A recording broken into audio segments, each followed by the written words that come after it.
So, uh, good morning everyone. Today I'm gonna do a presentation about song translation. I will be presenting a project focused on song translation, especially using Peter's framework called the Pentathlon Principle. This project explores the challenge and strategies behind translating songs from one language to another, especially how to keep the translated one faithful to the original term of meaning, sound, and musicality. I will also present some examples from Disney movies to show how these principles are applied in the real world translation.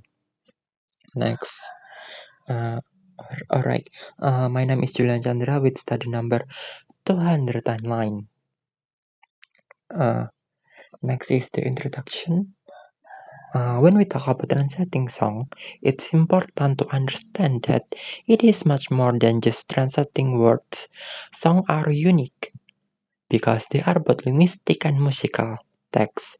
The translator job is not just to carry over the lyrics, literal meaning, but also to make sure the lyric fit the music. They need to match the original song's rhythm, melody, emotion, and even more rhyme.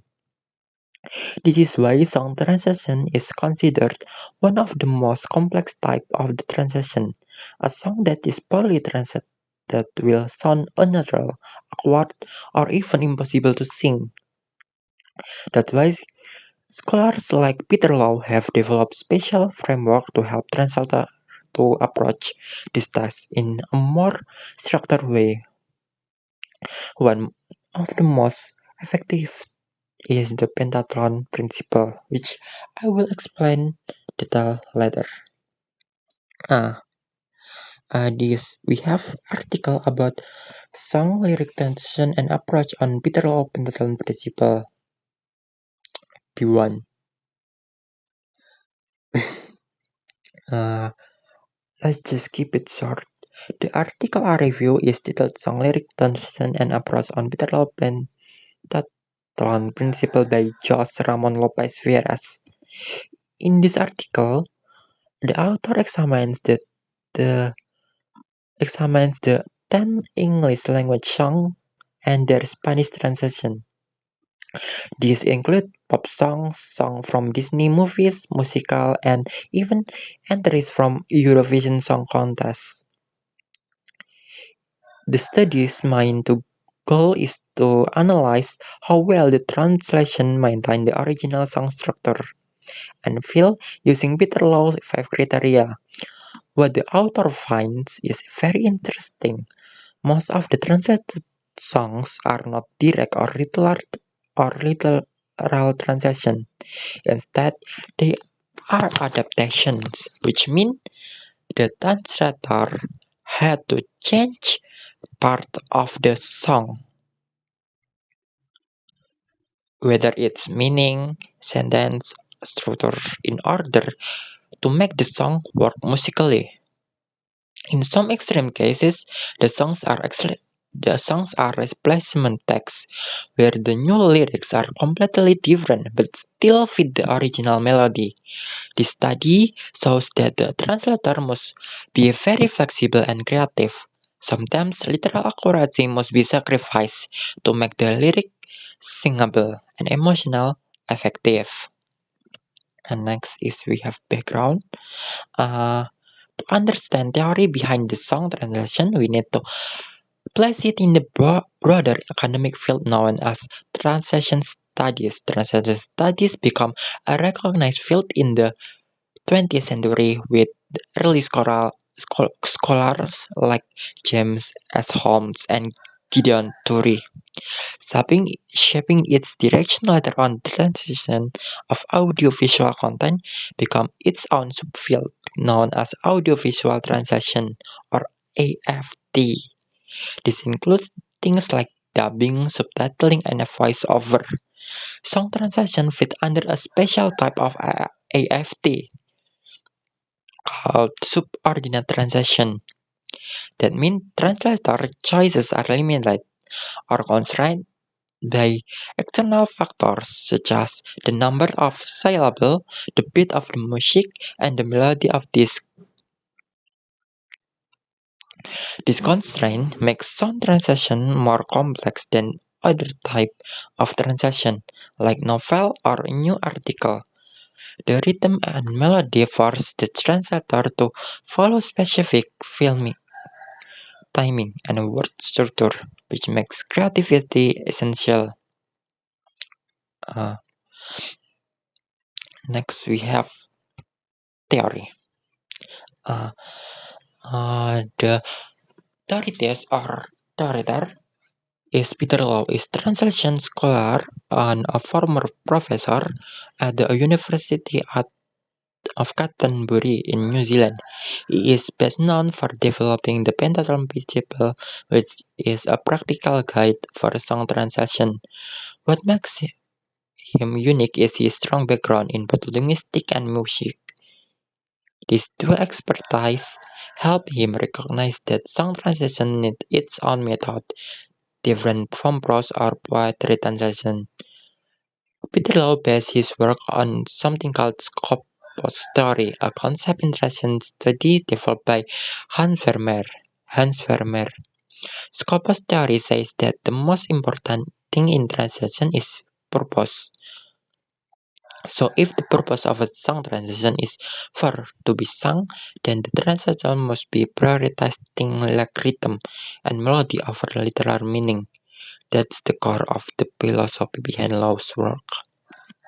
Uh, Next, we have the five elements of pentathlon principle. Peter Law pentathlon principle include five main criteria that must be balanced for a successful song translation. First one, we have singability. This is the most important thing. The translated lyric must be easy to sing. That means they must match the rhythm and pitch of the original work. If singer can't sing, or can't pronounce the word smoothly while keeping in time with the melody, the song will fall. Second, we have sense. This refers to the original meaning or message of the song. While some minor changes are allowed for musical reasons, the main emotion and theme must still be clear in the translation. Third one is naturalness. The lyric must be sound like they were originally written in the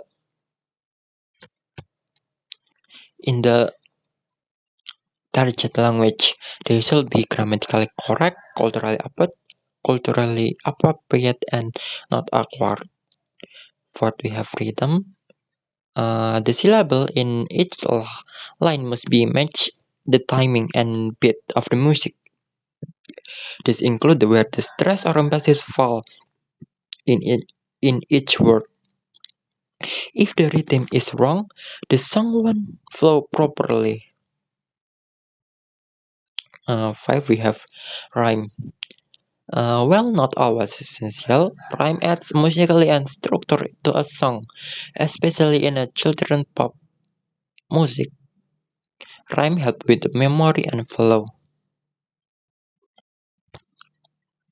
Uh, this is the example we have Let It Go that translated into Indonesian, Lepaskan. First one we have singability. The translator is craft with the original melody in mind. Syllables are matched closely with the musical beats. The phrases Let It Go become Lepaskan, a two-syllable that easy to scratch vocally, especially for held notes. Second, we have sense, the mind, idea of freedom, self-liberation, and inner strength is clearly preserved. Tak tertahan lagi, can't hold it back anymore. Very well, even though the words differ slightly. Next one is naturalness. The phrasing uses natural Indonesian syntax. The lines are expressive without sounding like translated. Very important for immersion in animated storytelling. Next rhythm. The flow of line like lepaskan, Lepaskan, match the original pacing, line length, and word stress carefully adjust to fit the music. Next will rhythm. Rhythm is sometimes preserved to give text spacey to rhythm and singability. Uh, Next is I see the like kulihat cahaya by from Tangled. Uh, the first one singability. Kulihat cahaya mirrors the passings of I see the light beautifully expressed is carefully molded to the melody, especially for the duet where harmony matters. Since the lyric speak of clarity, wonder, and newfound love, it's the transliteration written this poetic realization. Finally, saying life in a new way. For example, segalanya kini berubah, match all at once everything look different. Naturalness. Pressing like kulihat cahaya and hatiku pun terang, my heart is a little flow naturally in Indonesian and retain the poetic yet personal tone of the original. Next is rhythm. The gentle words like rhythm requires smooth syllable, the transition mirror, the length of the lines, and emphasizes emotional pauses and soft rises out in melody.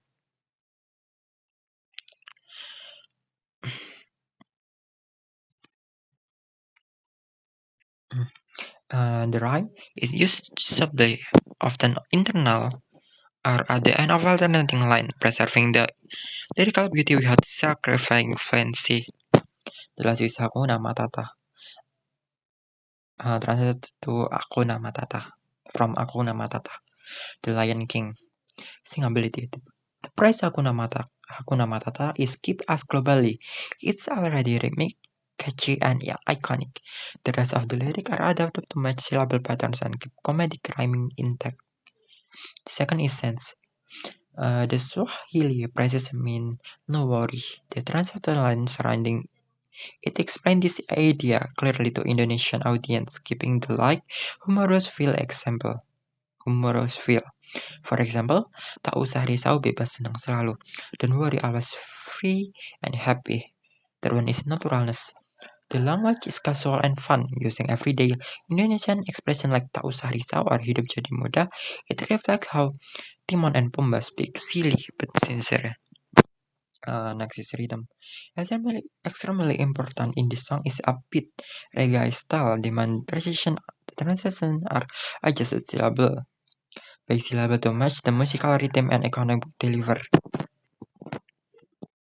Uh, the original has rhyming wordplay. Indonesian adapt to this with simple internal rhyming or repeat pattern that keep the flow fun. For example, selalu senang bebas tenang. For the reference, this is two reference that I use for Lani Fitri Dewi Hidayat, titled The Quality of Rhyme and Rhythm in Song Lyric Translation. Second is from this research kit. Thank you.